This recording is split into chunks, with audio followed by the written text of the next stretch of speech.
안녕하십니까. 뉴스 인사이드 김용훈입니다. 올 여름에도 찾아온 녹조, 수질 낙하로 낙동강 일대의 생태계까지 위협하며 걱정거리를 안겨주고 있는데요. 진한 녹색 때문에 녹조라떼라는 자조 섞인 말까지 생겼습니다. 하지만 수질은 눈으로 보는 것 이외에도 과학적인 측정이 중요한데요. 대응책 수립에 중요한 기준이 되기 때문입니다. 그런데 두 개의 예보제가 있어서 혼동을 주고 있다고 하는데요. 자세한 이야기를 이슬기 기자를 만나서 들어보도록 하겠습니다. 이슬기 기자. 네. 지금 지난해에 이어서 올 여름에도 지금 녹조로 많은 문제가 되고 있지 않습니까? 네, 근데 지금 더위가 꺾였는데도 현재까지도 좀 문제가 되고 있다고 하는데요. 지금 현재 좀 상황이 좀 어떻습니까? 네, 상황이 안 좋은 상태입니다. 왜냐하면 작년에는 네. 한창 녹조가 많이 번식을 했지만 네. 8월 말에 태풍이 한 2개 정도 잇따라 오면서 네. 녹조가 소멸되는 양상을 띄었었는데요. 현재는 별다른 태풍이 올해 영향을 주지 않을 것으로 보여서 수온도 내려가지 않는 데다가 기온이 그대로 유지되고 있어서 문제가 되고 있습니다. 현재로는 수질 예보제에 따라서 낙담보와 강정보, 합천보와 함안보에 지금 수질 예보제 1단계인 관심 단계가 내려져 있고요. 그리고 달성보에는 주의 단계가 내려져 있는 상태입니다. 또 조류경보제로는 시범 적용하는 3개의 보가 있거든요.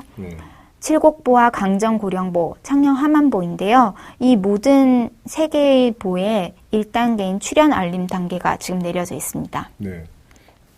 근데 들어보니까 어떤 곳은 수질 예보제고 또 시범적으로 운영하지만 어떤 곳은 조류 경보제를 이렇게 적용하고 있는데요. 네. 왜 이렇게 적용하고 있으며 또 각각의 차이점이 어떤 게 있는 거죠?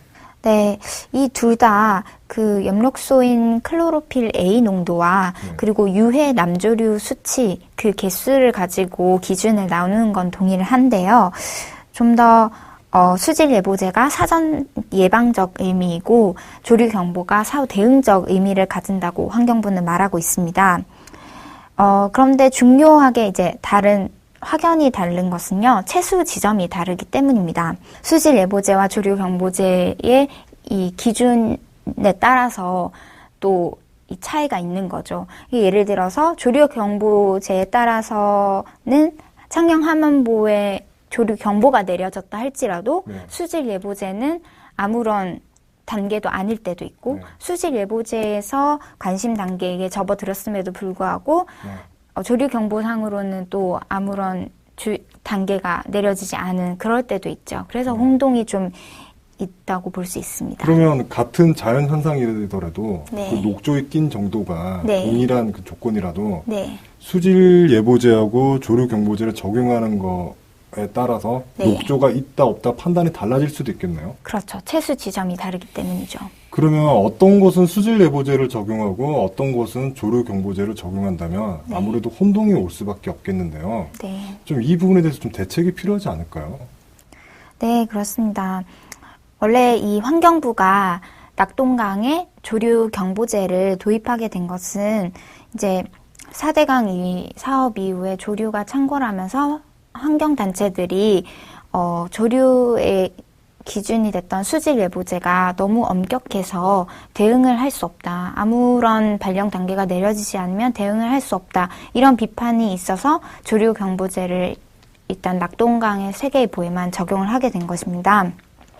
그런데 또 일부 환경 전문가들은 이 비판에 따라서 너무 성급히 이제 시범 운영을 하면서 2개의 예보제가 공존하는 상황을 가져와서 혼동을 일으킬 수 있기 때문에 하나의 강력한 이제 그런 수질 예보제로 통합을 해서 일원화시킬 필요도 있다고 주장하고 있습니다.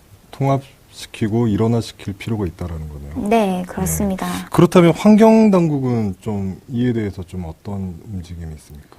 네, 환경당국도 좀 일을 시인하는 눈치입니다. 왜냐하면 수질 예보제의 사후 대응책이나 조류 경보제의 사후 대응책을 보면 거의 매뉴얼이 같습니다. 그리고 어차피 둘 다 상수원의 보호와 그리고 친수 활동을 하는 데에 영향을 끼치지 않고 생태계를 보전하는 데에 그 목적이 있기 때문에 아무래도 이제 12월 말에 시범 운영이 끝나는 즈음에 환경당국 이 관계자들이 협의를 통해서 일원화하거나 아니 이런 방안들을 논의할 예정이라고 합니다. 그런 부분에 좀 빨리 좀 진전이 좀 있었으면 좋겠습니다. 네, 네. 그렇습니다. 네, 오늘 여기까지 듣겠습니다. 네. 고맙습니다.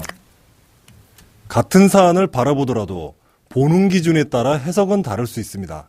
하지만 자연을 보호하기 위한 기준은 사람이 아니라 자연 그 자체에 둬야 할 것입니다. 뉴스 인사이드 여기서 마치겠습니다. 고맙습니다.